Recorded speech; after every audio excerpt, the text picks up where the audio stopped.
Welcome, welcome. You have arrived to the Hero Whispers. Here we are today with your host, Jeannie Marie, and I have an amazing queen on the line today for you.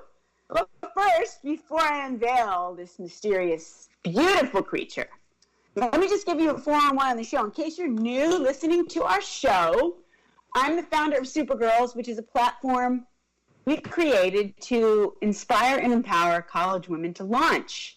We're in the business of inspiration, people. That's right. Helping these women of the next generation be the best that they can be.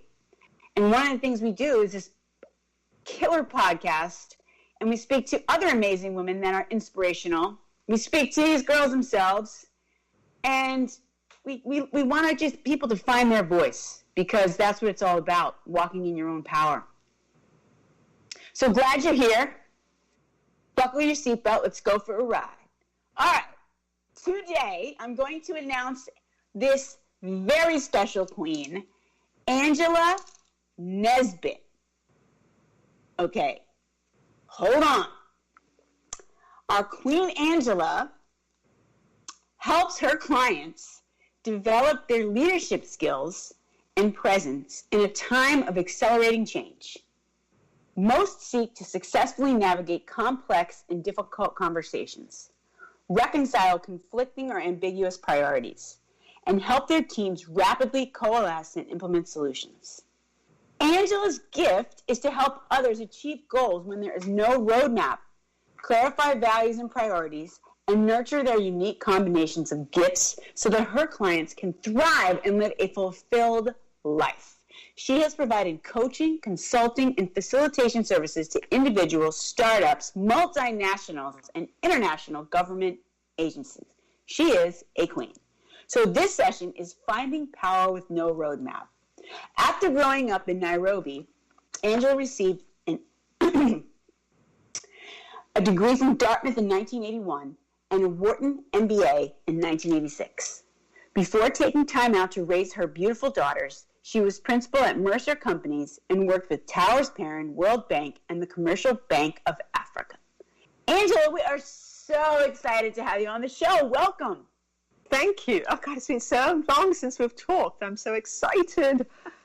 Wow. Me too, because you keep on doing and reinventing yourself, and that's just so cool. And the thing I love about this is that you really, I saw your latest amazing communication online, and I was like, you know what? Her message really speaks to our community as well. I know you're talking to CEOs and those types, but your brand is just so authentic, your voice and your tone, and I just felt like, a roadmap,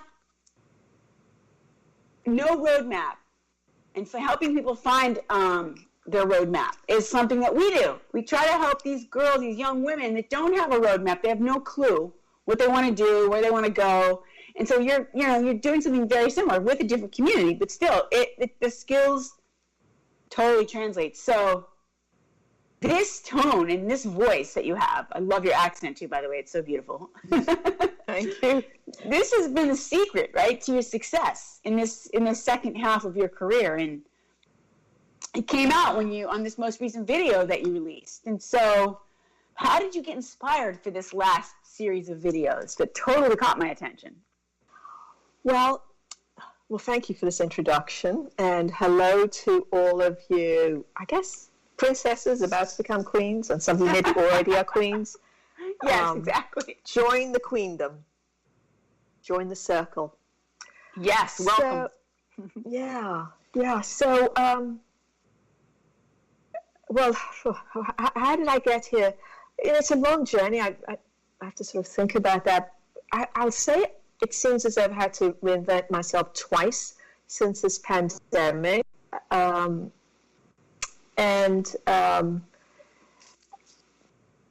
Recognizing at the beginning of the pandemic that really I'm not in control. I can only control my responses, not the events, and and that I really need to fall back on the part of me that's inside me, because the rules have changed. The rules just keep on changing. I don't think that I was in control before, but it was easy to pretend I was. And so as we launch into this unknown world, I made a decision that if I was going to be able to sleep okay and just have a reason to wake up, that I needed to focus on service. And I like, who knew, if you remember, it seems as though there was, after March 2020, and anything before that was like prehistory. So I just doubled down on what my purpose is and my meaning and the skills that always turn up in my life, wherever I am, whether I'm working or in my personal life. So I think the videos that you are reacting to are when I decided, you know what, I need to speak up. There are people that are hurting, and I could go and make brown bag lunches for children who are no longer getting lunch because they're not in school, and that's an important thing to do. But I could also do things that no one else can do. And so that's what I chose to do, is to just start to speak out and start to guide people through these unprecedented times that everyone seems to need to learn how to be more adaptable to change. Yeah, I mean, we were kind of forced into it. So many companies that were on the cusp of like digital transformation and whatnot, you know, they had to hurry up and wait. I mean, they had to get there. They were taking way too long, and so they were kind of forced. It's like when you need to do something, but you can't do it, and you get God tapping you on the shoulder, you know, kind of forcing it. Something happens to kind of force it. Yeah, absolutely. And I think the two things that you're saying, one is all of us were launched into this digital transformation a lot faster than we might have expected, and kudos to companies like Zoom that were able to handle, I don't know, multiples of their business in just weeks with ne'er a hiccup. But also, I think that because we were forced to stop, it's been a great time for reflection and learning and discerning what's important. Like, why am I here?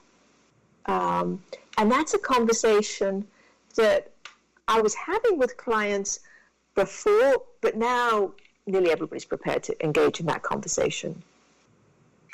Well, you know, you spoke to, you could focus on doing something good, or you can focus on your own gifts and bringing them to the party in a bigger way. So what are your gifts that you're talking about?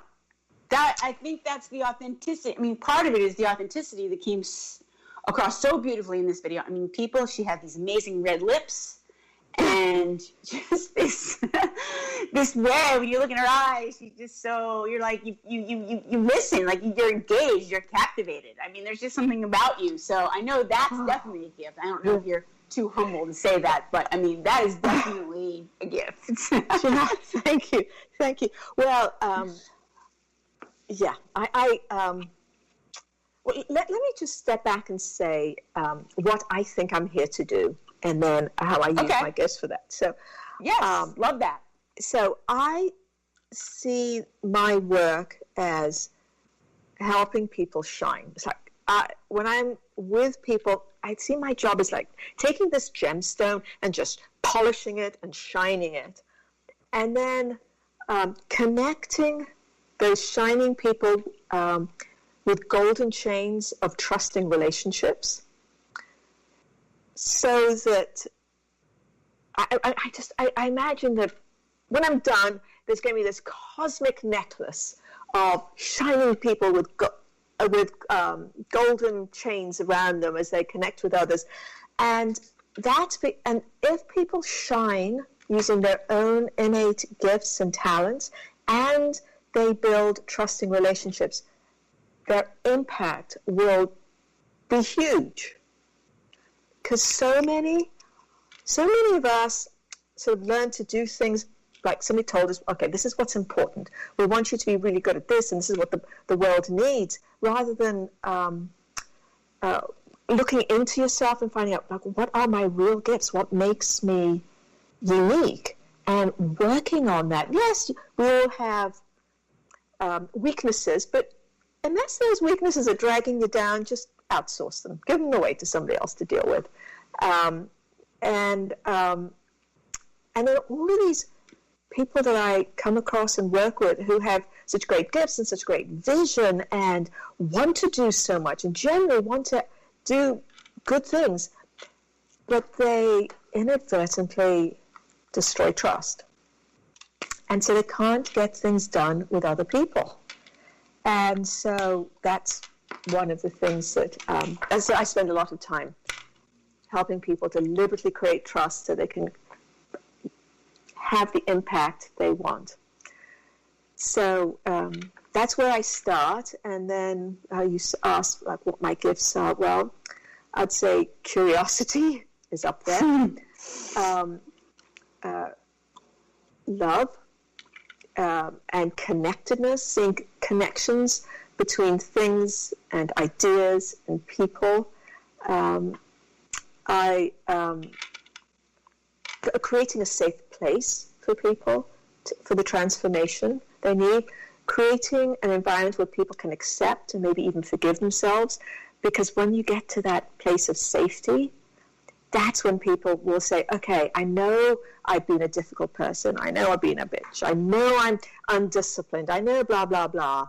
But if it's safe enough, people can pivot and move towards their strength and their vision and their dreams. And another strength of mine is I just always want to make things better. So that's the shining part. I'm not the person to fix something that's broken, but something that's something that's working well. I'm the person who wanted to shine and just excel, and so those are some of my gifts. Those are beautiful gifts. I love it. I feel I'm very similar in that what I like to do. I mean, I'm always lifting people up in this role in Supergirls with these college women, and even as a professor, I'm always trying to lift people up, help highlight their strengths. And I'm with you. I tell these students all the time, focus on your strengths. The weaknesses, yes, you have to pay attention to them, but they should not be something you focus on. You get more you get more impact.